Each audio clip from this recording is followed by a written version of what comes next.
What's up, guys? So today I'm going to do something a little different and do a voiceover, obviously. And today we're going to work back and biceps. Back is one of my favorite things to train, so I'm really excited to do this voiceover. Let's get to it. All right, first up we're going to be doing deadlifts, but with a snatch grip. So you're going to essentially take on the same form of your traditional deadlift. You're just going to have that wide snatch grip. So you're going to have your core nice and tight, your back straight, your weight in your heels, and you're just going to drive up by shifting your pelvis forward. And then with the wide grip, to involve more recruitment of the back, we're just going to give it a little shrug, a good contraction there, and then we're going to return back down, pivoting through the hips and repeating. Here's a better view here from the side. As you can see, I'm pivoting from the hips, placing large emphasis on utilizing my upper back once I get up. Deadlifts are, an overall great compound, not only for your lower body, but for your upper body as well. Specifically with this wide snatch grip, it's gonna get a lot more involvement in your upper back, as you can see.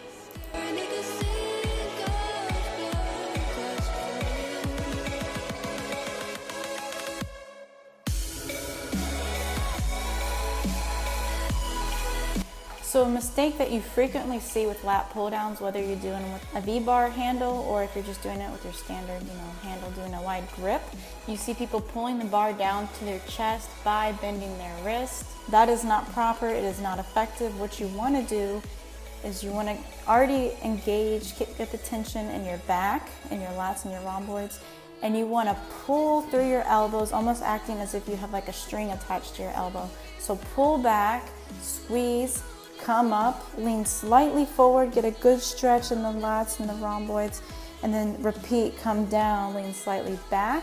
This is going to be much more effective.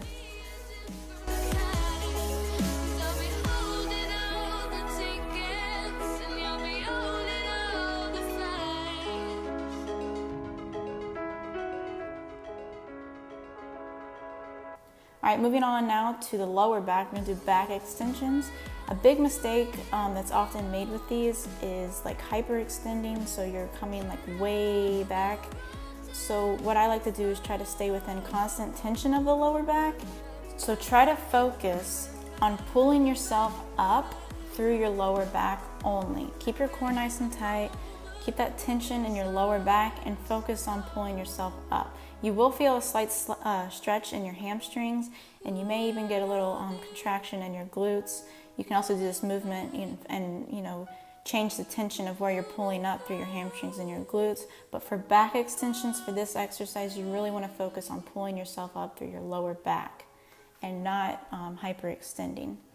That goes for your neck as well. Keep your neck in line with your spine. Do not look too down, do not look too up. Just keep it nice and straight, not hyperextending one way or the other, and being very intentional about pulling yourself up through your lower back.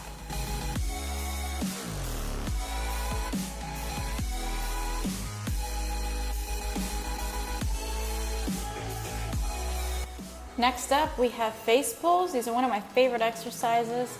You can do them two ways. You can do them to hit more of the rear delts, or you can do them to hit more of the rhomboids in the upper middle part of your back. In this case, as you can see, we're focusing on upper back, so we're hitting the rhomboids.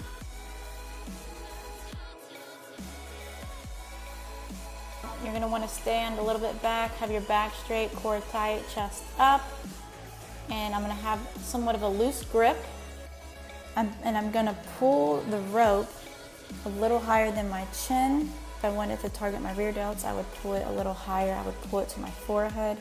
Here's a better view here. As you can see, it's really engaging the back, and I'm really getting those good squeezes in the muscles. This exercise does take some time to get used to, but once you do, it's very rewarding.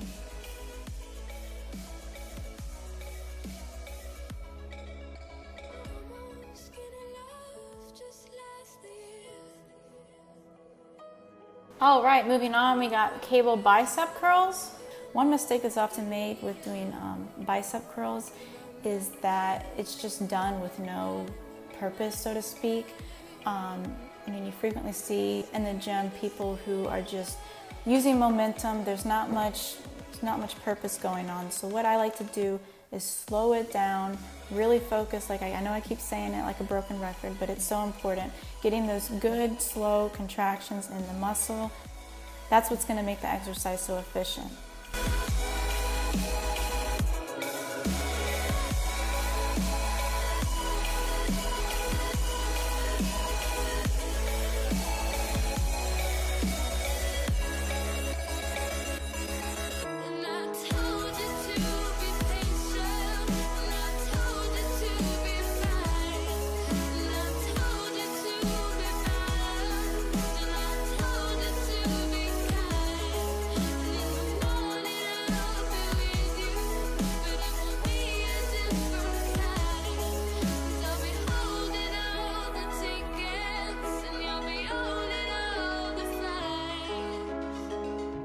Last bicep exercise, we're going to do hammer curls.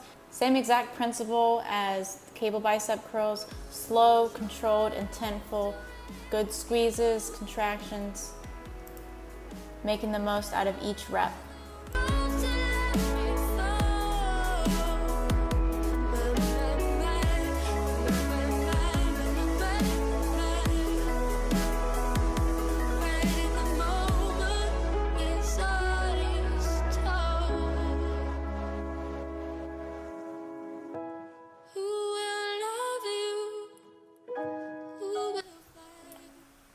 All right, kneeled cable crunches are amongst my favorite ab exercise.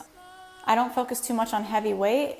I will start off a little bit heavier in the beginning just to really engage and activate the core, and then I'll move on to a little bit lighter weight and just focus on reps and just getting those good squeezes. So let me explain the form so you can kind of make sure that you're doing it the most effectively. So when you're starting out, when I'm up like that, you want to keep your core engaged all the time, but when you're up, you want to stretch out your core, and when you come down, you want to kind of arch the back. Think of it as bringing your chin to your navel, and you want to give a good squeeze and exhale. So squeeze, exhale, come up, breathe, stretch out the core, come down, exhale, squeeze, boom.